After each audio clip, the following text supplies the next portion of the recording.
সুপ্রিয় দর্শক, আসসালামু আলাইকুম। আমি আছি এখন হাজারীছরে পেঁপে বাগানে। আপনারা দেখতে পাচ্ছেন ছোট গাছে কিন্তু অনেক বড় ফলন, মাশাআল্লাহ অনেক সুন্দর হচ্ছে। আমার এক কৃষি ভাই এর পাশে হয়তো বা কি লাগাচ্ছে, আমি তার সাথে একটু কথা বলবো। এর পাশাপাশি আছেন এখানে সন্ধানেশের, আমাদের পাশে আছেন সন্ধানেশের কৃষক দলের আহ্বায়ক জিএল হল জিয়া। উনি দেখতে পাচ্ছেন আপনার, উনিও ওনার এটা হচ্ছে যে ওনার পেঁপের বাগান, ওনার পেঁপের বাগান উনি নিজের হাতে উনি কাজ করতেছে এখানে ওনার পেঁপের বাগানে।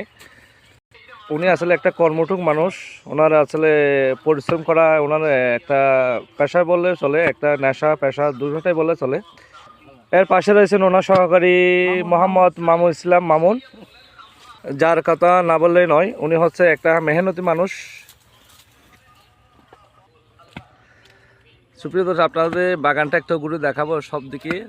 তার আগে আমি এই বাগানের মালিকের সাথে একটু কথা বলবো, মালিকের সন্ধানেশের এই আহ্বায়ক, কৃষি দলের আহ্বায়ক, তার সাথে একটু কথা বলবো। সুপ্রিয় দর্শক, আমি তার সাথে একটু কথা বলবো। আসলে এখানে মনে করো দেখতেছি অনেক পেঁপে বাগান হয়েছে, মানে অনেক পেঁপে ধরছে, অনেক কিন্তু ছোট গাছ কিন্তু অনেক মাশাআল্লাহ অনেক সুন্দর পেঁপে ধরছে। এবং তার সাথে একটু জানতে চেষ্টা করব এগুলো কি জাতের পেঁপে এবং কি এই ফলন করে মানে চাষাবাদ করে কীভাবে মানে কীরকম লাভবান হয়েছে, তার সাথে একটু কথা বলবো। জি ভাই, আপনি তো এই দেখতেছি অনেক দিন যাবত এখানে এই পেঁপে বাগান করতেছেন, এবং কি পেঁপের ফলন কেমন হয়েছে এবং কি রেট কেমন পাচ্ছেন একটু বলবেন কি আমাদেরকে? মাশাআল্লাহ, আল্লাহর রহমতে অনেক ভালো ফলন হয়েছে এবছর। ধরতে গেলে এবছর মানুষ যখন বিগত বছরে অনেক দাম ছিল, তখন এখানে সবাই পেঁপে চাষ শুরু করেছে। এক কথা বলতে গেলে মানে এটা মানে পেঁপের বাগান বললেই চলে এই এই মাঠটাই। ধরতে গেলে এখানে আমি মনে করেন এখানে 600 গাছের মতো আমি রোপণ করছি। কত জায়গার মধ্যে আপনি কত জায়গা লাগাইছেন? আমি এখানে ধরেন শতক বললে হবে যে এটা হবে যে মানে আপনি আমার বাংলা 50 জায়গা জায়গা, তার মধ্যে আমি 500 মতো কি 500 মতো চারা রোপণ করেছেন। করছি। এগুলো আচ্ছা। এই জাতগুলো হচ্ছে মানে টপ রেড এবং গ্রিন রেডি, দুই জাতের। দুই জাতের। আচ্ছা, ফলন কেমন পাচ্ছেন? হ্যাঁ মাশাআল্লাহ, আল্লাহর রহমতে ফলন পাচ্ছি, কিন্তু পেঁপে চাষ অধিক হয়ে যাবে কারণ এখন ভাইরাসে কি বেশি আক্রমণ করতেছে। হ্যাঁ, আগে তো তেমন পেঁপে চাষ খুবই কম করতো, এখন বিভিন্ন রকম ভাইরাস এসে এখানে মানে কি গাছগুলো কি হয়েছে ফলন কি হয়েছে। তারপরও আমি এখন পরিচর্যা করি নাই, এখন মানে কি সামনে পরিচর্যা করব। আচ্ছা, আপনাদের এখানে কীটনাশক এবং কি পাশাপাশি এগুলো কেমন দিতে হয়? এমনি এখানে তেমন দিতে হয় না, এগুলো কারণ এগুলো নদীর পাশে জায়গা, এখানে অনেক এটা এই জায়গাগুলো অনেক উর্বর আমাদের। এই জায়গাগুলো মানে শক্তিশালী জমি না, মানে উর্বর, এই বেশি উর্বর সেজন্য তেমন বেশি কি রাসায়নিক সার ব্যবহার করতে হয় না। আমরা জৈব সার ব্যবহার করে আমরা কি করতে পারি, এইগুলো চাষাবাদ করতে পারি। আচ্ছা, ধন্যবাদ।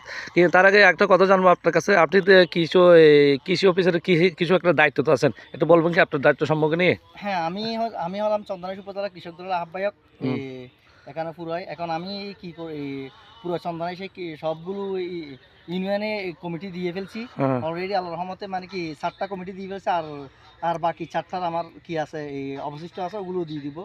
অবশ্যই আমি জাতীয়বাদ দল যখন করি, অবশ্যই জাতীয়বাদ আমি যখন জাতীয়বাদ কৃষক দল করি, তাহলে অবশ্যই আমাদের কৃষির সাথে সম্পর্ক থাকতে হবে। সেজন্য আমি কৃষির সাথে কি আছি, এই কৃষি হলে আমার এই প্রধান পেশা। তারপর আমি বলতে গেলে আমার আমি আগে মানে জব করতাম, জব বলতে আমি এই মাস্টার্স শেষ করার পর দেখছি যে মানে চাকরি চাই, মানে উদ্যোক্তা হওয়া অনেক বেলা। তা মনে করেন এখানে আমি যদি উদ্যোক্তা হই, আমার পাশাপাশি অনেক কর্মসংস্থান হবে। সেজন্য আমি মনে করি যে একটা দেশকে যদি সমৃদ্ধশালী করতে হয়, মানে দেশকে বেকার মুক্ত করতে হয়, তাহলে অবশ্যই কৃষির সাথে যুক্ত থাকতে হবে। কৃষি মানে কি, কৃষি মানে বাংলাদেশ, জিয়া রহমানের দেশ মানে বাংলাদেশ, এই কৃষির দেশ। সেজন্য আমাদের এখানে বলে মানে কি কৃষি বাংলাদেশ কৃষি প্রধান দেশ। ধন্যবাদ। আচ্ছা, তার পাশাপাশি আপনি তো কৃষি দলের আহ্বায়ক তো হয়েছেন, এখন মানে কৃষির জন্য মানে কৃষি যারা কাজ করে ওদের জন্য আপনি কি ভূমিকা রাখবেন, মানে কি কাজ করবেন?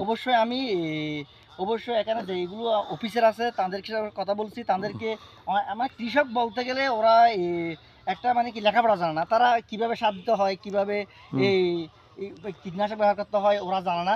কিন্তু কৃষি অফিসারদের অবশ্যই আমি বলছি যে আপনারা কি করবেন, এই মাঠে গিয়ে একটু আপনারা ওদেরকে একটু শিখিয়ে দিলে তারা ওরা কি করতে পারবে, এই কৃষি ফলন অবশ্যই বাড়বে। যেমন ধরতে গেলে এবছর আমাদের অবশ্যই অনেক ফলন হয়েছে, কারণ আগে তেমন ফলন হতো না, এখন ফলন হওয়ার কারণ হচ্ছে আমরা অবশ্যই অনেকগুলো কি পাচ্ছি, এই সাহায্য পাচ্ছি।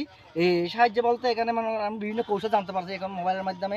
সেই জন্য আমাদের কি হচ্ছে মানে সকলকে বলবো যে অবশ্যই আপনার যদি অফিসারদের নিকটস্থ আপনার যে কোনো অফিসারদের যদি কী করেন এই যোগাযোগ করেন, তাহলে আপনি কি করতে পারবেন, ওদের থেকে এই পরামর্শ নিতে পারবেন, যার ফলে আপনি অবশ্যই লাভবান হবেন। ধন্যবাদ ধন্যবাদ ধন্যবাদ জিয়াল ভাইকে। আপনি দেখতে পাচ্ছেন প্রিয় দর্শক, আপনারা কিছু অনেক ফলন হয়েছে কিন্তু মাশাআল্লাহ দেখতে পাচ্ছেন চতুর্দিকে জিয়ালের অনেক মনে করেছে অনেক বড় বাগান। আপনাকে একটু দেখায়, এর পাশাপাশি আপনারা দেখতেছেন এগুলো কি ক্ষেত করছে ভাই জিয়া ভাই। আসলে অনেক মেহনতি মানুষ উনি, আসলে উনি অনেক পরিশ্রম করে। ওর পাশাপাশি দেখছো আপনার এখানে লাগাইছে ভেন্ডি বলতে যেগুলো ঢেঁড়স বলা হয়। হ্যাঁ দেখুন।